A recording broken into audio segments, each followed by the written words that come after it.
localization brings together two areas that are very important to me: languages and the world of games.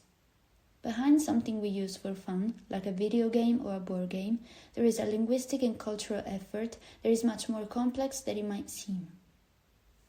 Localization goes beyond simple translation. It is not just about turning words from one language into another, it is a process that aims to make the game feel natural, understandable, and culturally appropriate for the target audience. It requires attention to language, culture, social norms, and even emotional and humorous references. For example, a joke or a pun that works in English might not make sense in Italian, and the localizer has to find a solution that conveys the same feeling or narrative effect. One aspect that I find particularly interesting is how the gaming audience has evolved, especially the growing presence of female players. In recent years, this increase has also been supported by genres such as romance games, where language plays a key role.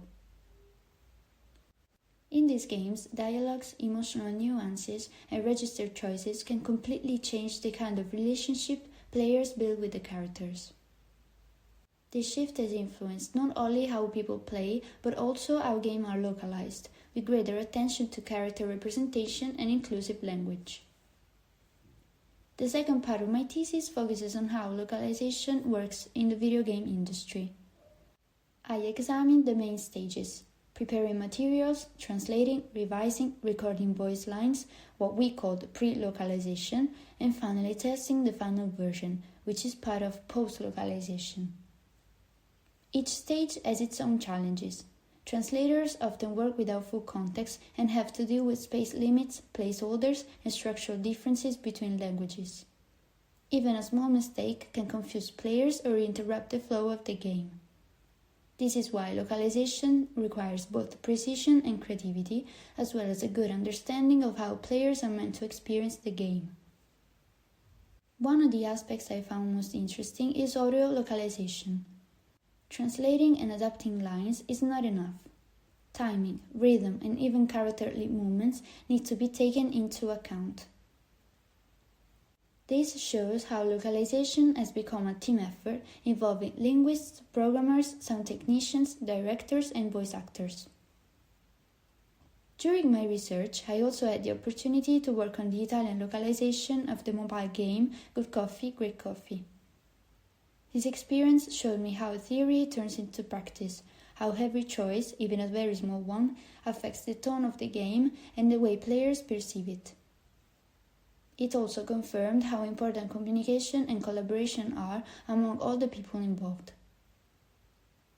The last part of my thesis focuses on board game localization, which works differently and was something that I wanted to explore more closely. Here the key elements are manuals, cards, and game boards, where every word must be clear and functional, because even a small mistake can change a rule or complicate the whole game. Translators also have to make cultural decisions, adapting names, jokes, or even visual elements so that the game makes sense in the new context without losing its identity. A particularly interesting phenomenon is fan-made translations. Many player communities created their own translations when a game was not available in their language. These versions allowed many titles to spread even before an official edition was released.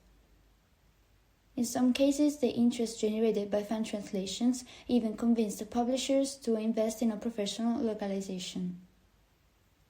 This shows that players are not just consumers, but active contributors to the cultural circulation of games. In conclusion, whether in video games or board games, localization works as a bridge between cultures. It does more than translating words. It allows the same game to reach very different audiences while keeping its identity. This makes the localizer a true cultural mediator, someone who connects languages, experiences, and ways of playing, and who helps make games accessible to everyone.